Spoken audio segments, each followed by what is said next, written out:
Welcome to a new video. Today we're going to deep down into the verb to be in present simple. This is a A1 content and we'll see some rules. First of all, if we have I, you will say am.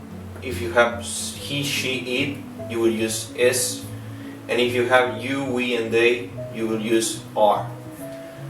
So let's see some examples here. We have me or myself, so we will use I am, which means yo soy, yo estoy. If we are talking about another person, we will use you are, which means tú eres o vos sos, vos estás.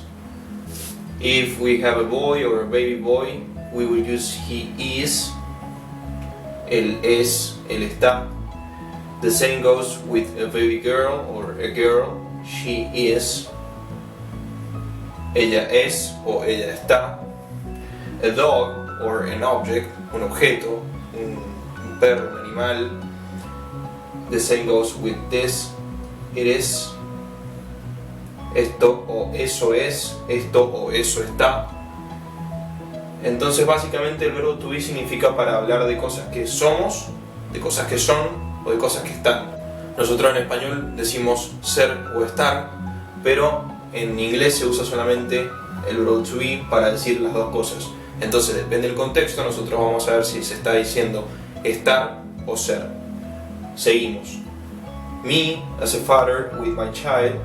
Esto significa yo como padre con mi hijo. Usamos nosotros somos, nosotros estamos. We are. And lastly, but not least, a mother with her child, o sea, una mamá con su hijo.